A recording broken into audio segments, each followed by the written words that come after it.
क्या आपने किसी क्राइम का पैरामीटर 36 इंच लंबा, 20 इंच चौड़ा और 8 इंच मोटा सुना है?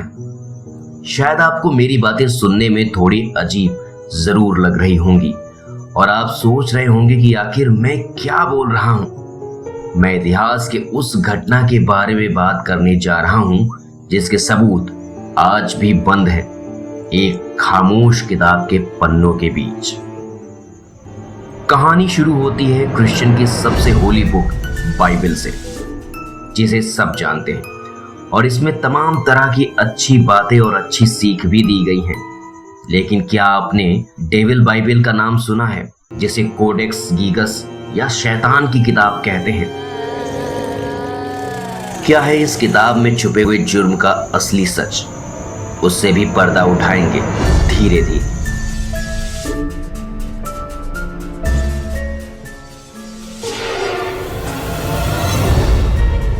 बात करते हैं 13वीं सेंचुरी में चेक रिपब्लिक देश की, जो कहानी है एक ऐसे सन्यासी की जिसने अपने जुर्म की कुछ ऐसी सजा पाई जिसे शब्दों में बयां करना शायद मुश्किल है।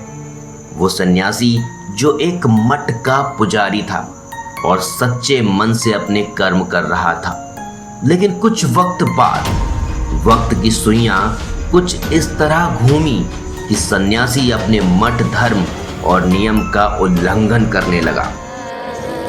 इतना ही नहीं, वो गलत आदतों का भी शिकार हो गया, जिस पर राजा ने विचार करते हुए कुछ कड़ा निर्णय लेने का सोचा, क्योंकि अगर सन्यासी को इसके लिए कोई सजा नहीं दी जाती तो ये पूरे धर्म और मठ के नियमों की अनदेखी करने जैसा होता। सजा के तौर पर सन्यासी को जिंदा दीवार में चुनवाने की बात कही गई, लेकिन अब सन्यासी को यह उपाय सोचना था कि आखिर वो अपनी जान कैसे बचाए। ऐसे में उसने उपाय निकाला और राजा के सामने ये प्रस्ताव रखा कि मरने से पहले वो पूरी मानव जाति के लिए एक ऐसी किताब लिखना चाहता है जिससे पूरी मानव जाति का कल्याण हो सके। इतना ही नहीं, ये किताब मठ को भी हमेशा के लिए गौरवान्वित करेगा। जिसके बाद राजा ने भी तपस्वी के सामने ये शर्त रखी कि ये किताब एक रात में पूरी होनी चाहिए, और अगर ये एक रात में पूरी हो गई तो सुबह हम तुम्हारी सजा माफ कर देंगे।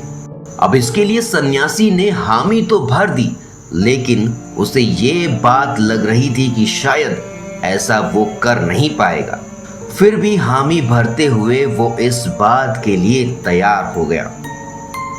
लेकिन जैसे ही रात हुई और जब सन्यासी लिखते लिखते थक गया, तो उसे इस बात का एहसास हो गया कि वो कितनी भी कोशिश कर ले, इस किताब को पूरा नहीं कर पाएगा।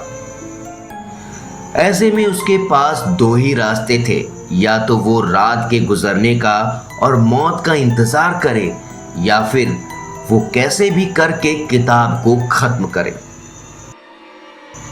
लेकिन इन दो रास्तों के बीच उसने एक तीसरा रास्ता भी निकाला और एक खास पूजा के द्वारा एक शैतान को अपने पास बुलाया। उसने शैतान के सामने ये शर्त रखी कि अगर शैतान ने उसकी ये किताब रात खत्म होने से पहले पूरी कर दी तो वो अपनी आत्मा शैतान को सौंप देगा।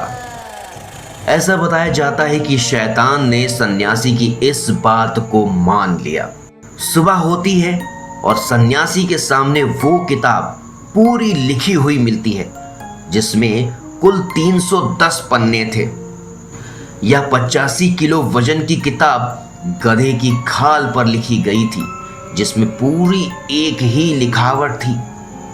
सन्यासी ने जैसे ही किताब खोली, पहले ही पेज पर शैतान की फोटो बनी हुई थी और आगे सूरज और चांद की भी फोटो बनी हुई थी, स्वर्ग की भी तस्वीर बनी हुई थी।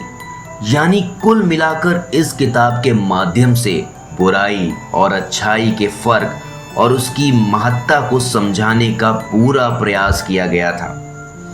लेकिन कहीं ना कहीं इस किताब के माध्यम से शैतान की तरफ ज्यादा झुकाव दिखाया गया था, जिससे इस किताब को पढ़ने वाला शैतान को अच्छा समझे। वैसे ये किताब तो पूरी हो चुकी थी, लेकिन साथ साथ एक और चीज थी जो पूरी हो चुकी थी, और वो था सन्यासी का समय।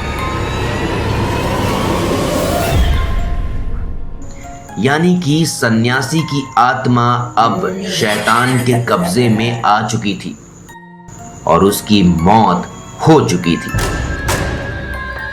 सुबह होती है, ये किताब राजा के दरबार में पहुंचती है, लोग इसे देखते हैं, लेकिन इतनी बड़ी और मोटी किताब एक रात में कैसे सन्यासी ने लिखी, ये बात किसी को भी समझ में नहीं आती। इस किताब के बारे में आज भी ये रहस्य है कि आखिर इस किताब को पढ़ते ही लोगों का दिमागी संतुलन क्यों बिगड़ने लगता है। इस किताब की चर्चा धीरे धीरे करके यहीं से शुरू होने लग जाती है और लोग तरह तरह की बातें करने लगे। कुछ लोगों ने किताब देखकर इसके बारे में कई ऐसी बातें बताई जो विश्वास से परे थीं। वहीं कुछ लोगों ने जैसे ही शैतान की तस्वीर देखी, उनके दिमाग में कुछ उथल पुथल सा होने लगा। धीरे धीरे वक्त बीतता गया और इस किताब को लेकर लोगों के बीच में उत्साह भी बढ़ने लगा और रिसर्च शुरू हुई और ये बताया गया कि अगर कोई इंसान इस किताब को अकेले बैठकर लिखे लगातार तो भी 20 से 30 साल लग जाएंगे, लेकिन 8 से 10 घंटों के अंदर ऐसी किताब को लिख पाना इम्पॉसिबल है। बाद में इस किताब को मान लिया गया कि ये कोई नॉर्मल बुक नहीं है और तभी से इसे डेविल बाइबल का नाम दे दिया गया। कुछ लोगों का ऐसा भी मानना है कि ये किताब इल्यूमिनाती सीक्रेट सर्विस का एक हिस्सा है। जी हाँ, हम उसी इल्यूमिनाती की बात कर रहे हैं जो दुनिया की एक सीक्रेट सर्विस के तौर पर माना जाता है और सबसे खतरनाक गैंग में से एक माना जाता है। ऐसा कहा जाता है कि इस गैंग के लोग इस किताब में लिखी गई खुफिया जानकारी का इस्तेमाल भी अपनी जरूरत के हिसाब से करते हैं। ये किताब शैतानी रास्ते पर ले जाने की पहली सीढ़ी है और आज भी चेक रिपब्लिक की एक लाइब्रेरी में मौजूद है। इस किताब की एक खासियत ये भी है कि ये गधे के चमड़े पर लिखी गई है, जिसे लिखने के लिए 110 गधों के चमड़ों का इस्तेमाल किया गया है।